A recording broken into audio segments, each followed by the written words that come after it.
नमस्कार। मैं प्रोफेसर नूतन गुप्ता, कमला राय कॉलेज गोपालगंज। प्यारे छात्रों, आधुनिक यूरोप के इतिहास में हम लोग रूसी क्रांति का अध्ययन कर रहे थे। पिछले वीडियो में हमने 1917 ईस्वी की रूसी क्रांति के प्रमुख कारणों की विस्तृत चर्चा किया था। अब उसे आगे बढ़ाते हुए हम लोग 1917 ईस्वी की रूसी क्रांति के परिणाम एवं प्रभाव की चर्चा आज करेंगे। इससे संबंधित ई नोट्स हमने आप लोगों को उपलब्ध करा दिया है।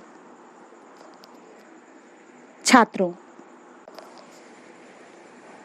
1917 ईस्वी की रूसी क्रांति कई मायने में काफ़ी महत्वपूर्ण बल्कि युगांतकारी कही जा सकती है। इसका प्रभाव न केवल रूस पर बल्कि तत्कालीन यूरोप एवं यूरोप से भी बाहर पूरे विश्व पर इसका प्रभाव देखने को मिलता है। इसके प्रमुख प्रभावों की चर्चा हम लोग एक एक कर प्रारंभ करें। प्यारे छात्रों, आप अपनी सुविधा अनुसार इसके परिणामों को राजनीतिक, सामाजिक, आर्थिक, सांस्कृतिक एवं अन्य परिणामों के शीर्षक के तहत भी उत्तर लिख सकते हैं। इससे आपको इस तरह से यदि आप क्लासिफिकेशन कर देंगे तो इससे आपको उत्तर लिखना भी आसान होगा और इसको स्मरण में रखना भी आसान होगा। इसका पहला परिणाम जारशाही शासन का अंत के रूप में आप दे सकते हैं। अभी तक वर्षों से चले आ रहे रोमनोव वंश का शासन रूस में था, किंतु 1917 ईस्वी की क्रांति ने हमेशा के लिए इस जारशाही व्यवस्था का अंत कर दिया और जारशाही व्यवस्था के स्थान पे वहाँ अब सोवियत समाजवादी गणराज्य संघ की स्थापना की गई।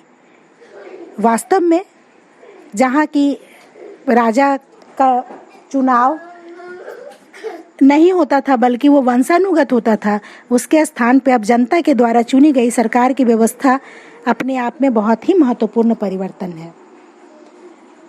इसका दूसरा जो परिवर्तन है, जो परिणाम है, वो आप देख सकते हैं इस रूप में कि वो चर्च एवं कुलीनों की प्रभुता का अंत हो गया।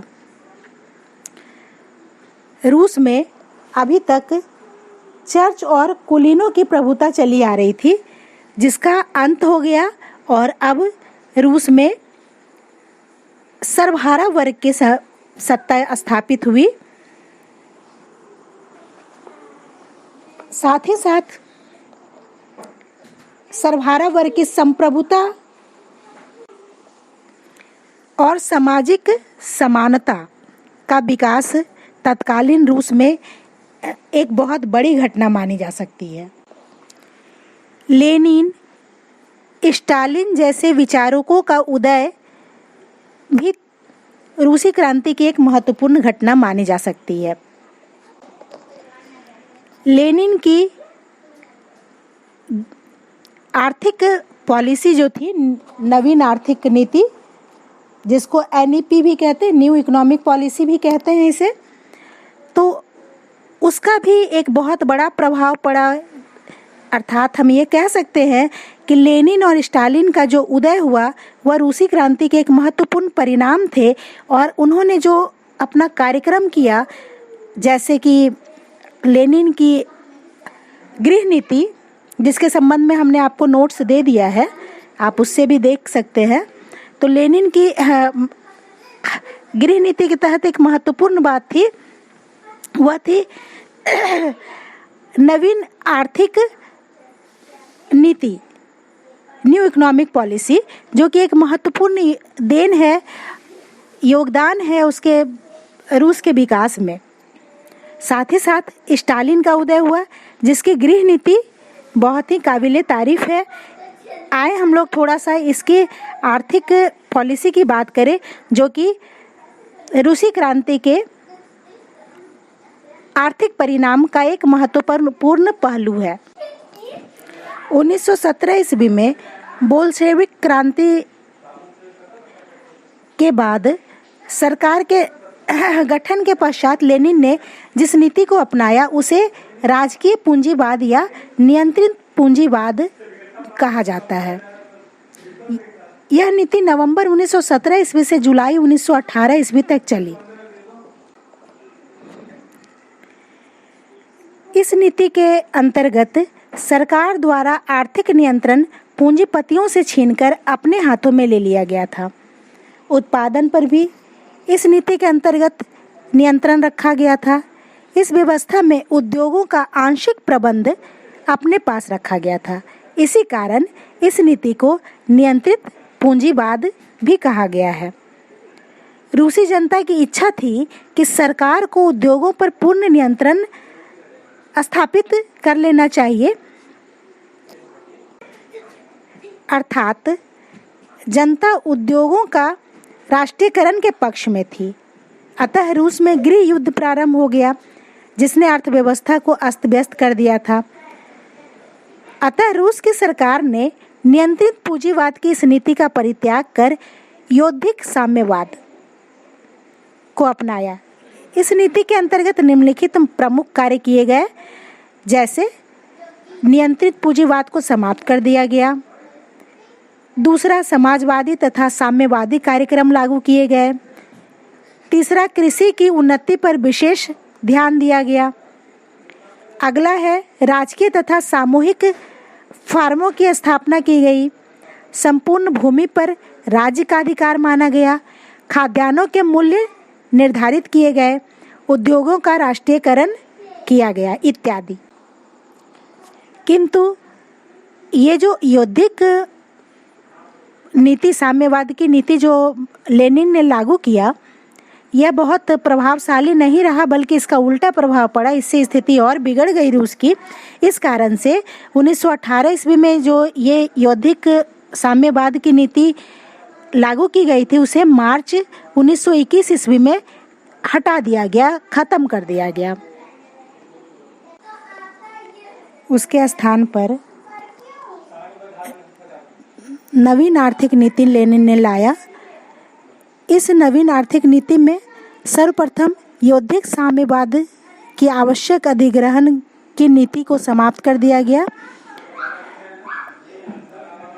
यौद्धिक साम्यवाद की आवश्यक अधिग्रहण नीति के तहत पहले किसानों के अतिरिक्त उपज जो अनिवार्य रूप से वसूल लिया जाता था, उसे बंद कर दिया गया और किसानों से कृषि उत्पादन कर लिया जाने लगा।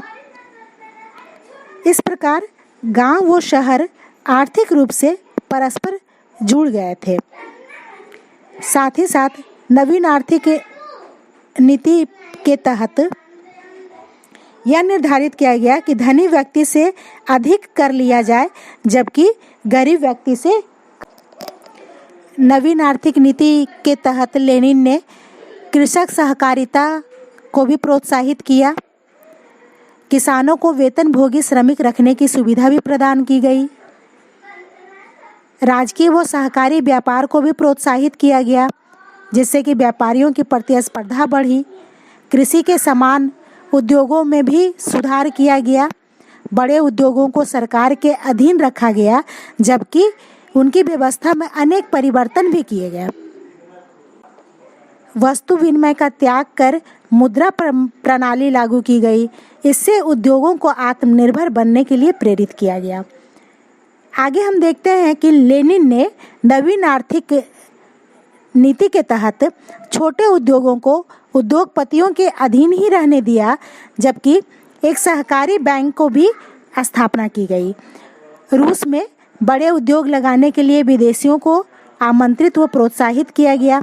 श्रमिकों की नियुक्ति के लिए रोजगार कार्यालयों की स्थापना की गई, जहां से उन्हें उनकी योग्यता अनुसार काम दिलाया जाता था।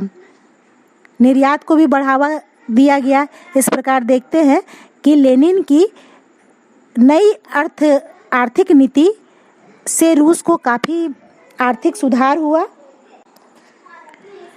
साथ ही साथ हम देखते हैं कि